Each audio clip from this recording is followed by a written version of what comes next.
Tu veux entendre quelque chose d'absurde? Un juge noir menotté en pleine rue, dans son propre quartier, devant sa voisine qui lui avait offert un gâteau aux pommes 2 jours plus tôt, et tout ça pour un feu arrière cassé. Ouais, ça s'est vraiment passé. Ce soir-là, dans un coin tranquille de la ville de Brémont, Malik Diouf rentrait chez lui après une réunion municipale qui avait duré bien trop longtemps. Une de ces réunions où, pour une fois, on avait parlé de réformes concrètes, de justice, de police responsable.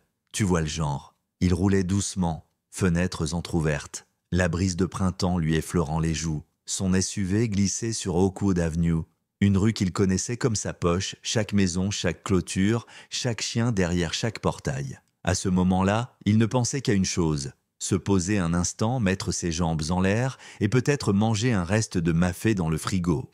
Mais juste après le dernier stop, les gyrophares ont éclaté dans son rétroviseur, rouge et bleu, tranchant la nuit comme une gifle. Et tu sais quoi? Il n'a même pas été surpris. Malik savait ce que ça voulait dire. Il avait vécu ça trop de fois. Alors il a coupé le moteur, mis ses warnings, gardé ses mains bien visibles, comme il l'avait enseigné à des dizaines de jeunes du centre communautaire. Parce qu'on ne leur apprend pas seulement à rêver là-bas, on leur apprend à survivre. Et puis, elle est arrivée, agent rookie, jeune, froide, raide comme un piquet, avec son uniforme encore trop propre. « Vos papiers, monsieur ?» Il lui donne tout, calme, respectueux. Il dit son nom. « Je suis Malik Diouf, juge au tribunal de district.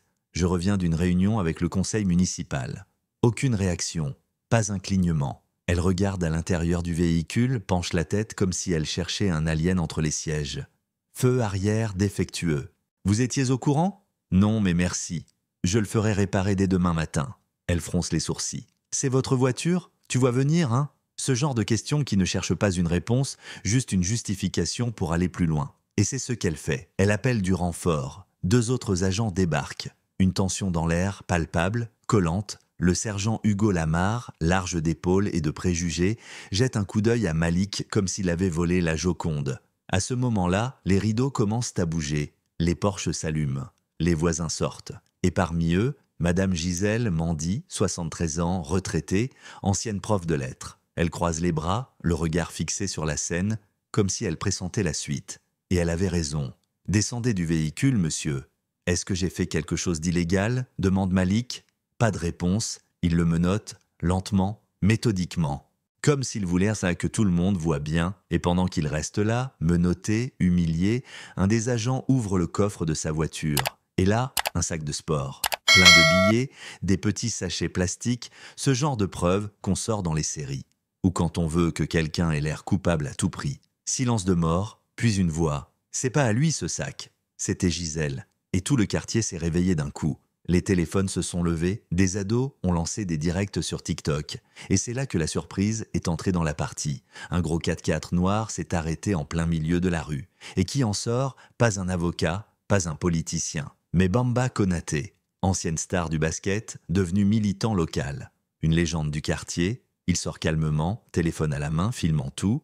Il s'approche, pose une simple question. Vous êtes sûr de vouloir menotter un juge, devant témoins, avec des caméras? Les agents se figent.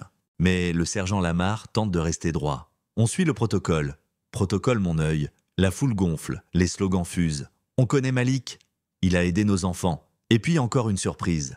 La commissaire Béatrice Morel arrive. Une femme qu'on écoute, une vraie. Elle descend de son véhicule, regarde Malik, puis les agents. Pourquoi est-il menotté? Lamarre bredouille. Comportement suspect. Drogue retrouvée dans le coffre. Depuis quand? Demande-t-elle. Silence. Puis l'agent Ramirez, tout jeune, revient avec la vidéo de la caméra embarquée. Elle montre Malik se faisant arrêter, mais aucun sac visible dans le coffre au début. Le sac est apparu après. Elle fixe Lamarre, longtemps. Puis elle dit « Retirez-lui les menottes immédiatement ».